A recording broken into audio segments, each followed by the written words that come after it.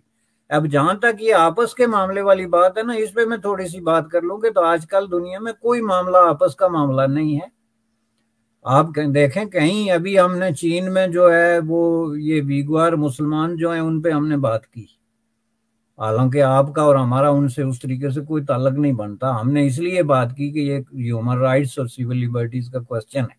اب چین کو یہ رائٹ نہیں پہنچتا کہ وہ کہے کہ یہ ہمارا اور ان مسلمانوں کا اندرونی معاملہ ہے. اب یہ ایک انٹرنیشنل معاملہ ہے, یونائٹڈ نیشن کا چارٹرڈ ہے, یونیورسلی ایکنالج قسم کے رائٹس ہیں جس کی رسپیکٹ دنیا کی ہر قابل عزت حکومت کو کرنا پڑتا ہے. اور اسپیسیفکلی انڈیا میں اس لیے کہتا ہوں کہ انڈیا جو ہے وہ لارجسٹ ڈیموکریسی ہے, کلیم نہیں کر رہا ہے بلکہ دس از اے فیکٹ. اس وقت آپ اس کا سائز اور اس کا آبادی دیکھیں اور اس کا ڈیموکریٹک ریکارڈ دیکھیں تو دنیا کی سب سے جو ہے وہ لارجسٹ کریڈیبل ڈیموکریسی ہے. تو ڈیموکریسیز کے اندر آپ عوام کے کسی بھی سیگمنٹ کو, خواہ وہ کوئی بھی ہوں, آپ اس طریقے سے جو ہے وہ اگنور نہیں کر سکتے کہ جی یہاں پہ ہم جمہوریت دیتے ہیں اور یہاں پہ نہیں دیتے, یا یہاں پہ رائٹس دیتے ہیں اور یہاں پہ نہیں دیتے چونکہ یہاں پاکستان مداخلت کرتا ہے یا یہاں چین مداخلت کرتا ہے. ظاہر ہے کہ یہ اس اسٹیٹ کی رسپانسبلٹی ہے کہ وہ اپنے سٹیزنز کو ایکولی ٹریٹ کرے. تو اگر وہ ٹریٹ کرے تو یہ مسئلہ خود بخود ختم ہو جاتا ہے. Okay, thank you so much for your precious time sir, بہت بہت شکریہ آپ کا. نو پرابلم, آپ کا شکریہ, تھینک یو ویری مچ.